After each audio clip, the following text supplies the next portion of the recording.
రాష్ట్రమంతా చూశారు. ఈరోజు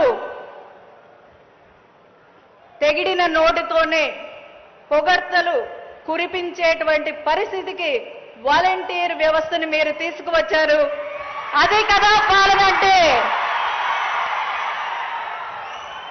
వాలంటీర్స్ ను నియమించినప్పుడు వాళ్ళని ఇంటి దగ్గరికి రానివ్వడానికే చాలా మంది సందేహపడితే, ఈరోజు వాలంటీర్ అంటే మా ఇంటి అమ్మాయి, మా ఇంటి అబ్బాయి సూర్యుడైనా పొద్దున్నే వస్తున్నాడో లేదో కానీ ఫస్ట్ తారీఖు కల్లా తెల్లవారుజామునే వాలంటీర్ వచ్చి మా ఇంటి తలుపు తట్టి ఈరోజు పెన్షన్ ఇస్తున్నారు అంటే అది కేవలం మీదయే అన్నా.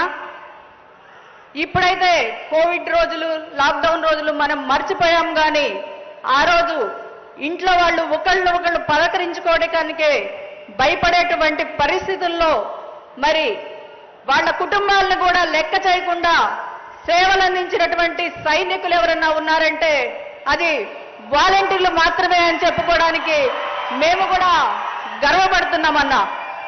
ఇంకా చెప్పాలి అంటే ఈరోజు ఎవరన్నా పెద్దవాళ్ళకి బాగోకపోతే తల్లిదండ్రులు బిడ్డలకైనా ఫోన్ చేస్తున్నారో లేదో కానీ ఈరోజు వాలంటీర్కి ఫోన్ చేసి అమ్మా మా పెన్షన్ ఏమన్నా ముందు ఇవ్వగలుగుతావా అంటే ఒక వాలంటీరు 2 కిలోమీటర్లు వెళ్ళి ఆ 3,000 తనయ్య అందించినటువంటి చరిత్ర కూడా ఈరోజు మన ఆంధ్ర రాష్ట్ర వాలంటీర్లకు ఉందని చెప్పుకోవడానికి చాలా గర్వంగా ఉందన్నా.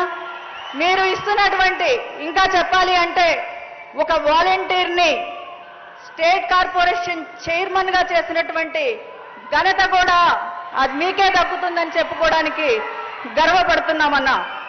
మరి మీరు వాళ్ళ సేవలను ఇతోధికంగా పెంపొందించే విధంగా మీరు ఇస్తున్నటువంటి ఈ అవార్డులు వాళ్లకు ప్రోత్సాహకాలు ఒక మెడిసిన్ లాగా పనిచేస్తాయని చెప్పడానికి కూడా ఏమాత్రం సందేహం లేదని తెలియజేసుకుంటానన్నా. ఇంకొకటన్నా, మన దేశం హరిత విప్లవం చూసింది, నీలి విప్లవం చూసింది, శ్వేత విప్లవం కూడా చూసింది. కానీ మన రాష్ట్రానికి ఉద్యోగ విప్లవం తెచ్చినటువంటి వ్యక్తి ఎవరన్నా ఉన్నారంటే అది మీరేనన్నా. ఒకే నోటిఫికేషన్తో 1,35,000 సచివాలయటువంటి సిబ్బందిని మీరు కులం చూడలేదు, మతం చూడలేదు, ప్రాంతం చూడలేదు, పార్టీలు చూడలేదు, పారదర్శకంగా ఉద్యోగాలు ఇచ్చినటువంటి ఘనత ఏదైనా ఉందంటే అది కేవలం మీకే చెల్లుతుందన్నా. ఇంకా ఈరోజు మీరు కల్పించినటువంటి ఉద్యోగాలు ఎంత అని కేంద్రం చెప్పిన లెక్కలు 16 లక్షల మందికి ఈరోజు మన రాష్ట్రంలో ఉద్యోగాలు కల్పించబడినాయి అన్న. ఈరోజు మరి రాజధాని ప్రాంతం అన్న గతంలో 1000 రూపాయలు ఇచ్చారు. మీరు వచ్చిన తర్వాత దాన్ని 3,000 రూపాయలకు పెంచారన్నా. మీ దయతో దాన్ని 5,000 చేయమని పెద్ద మనసుతో అంగీకరించమని కోరుకుంటా ఉన్నానన్నా.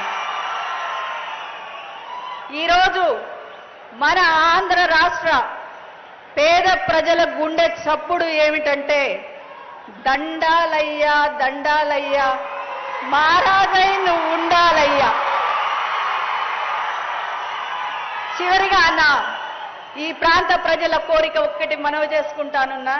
ఇక్కడ కార్మెల్ మాత కొండ ఉందన్న, దాని మీదకి ఘాట్ రోడ్డు అడుగుతున్నారన్నా.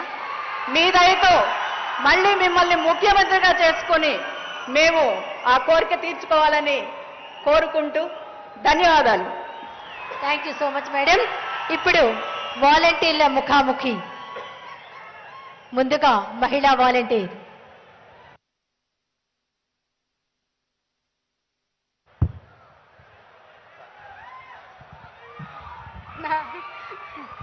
నా జగనన్న నమస్తే అన్న. నిన్న దగ్గరగా చూస్తానని, ఇంత దగ్గరగా మాట్లాడతానని నేను కల్లో కూడా ఊహించలేదన్నా. నాకు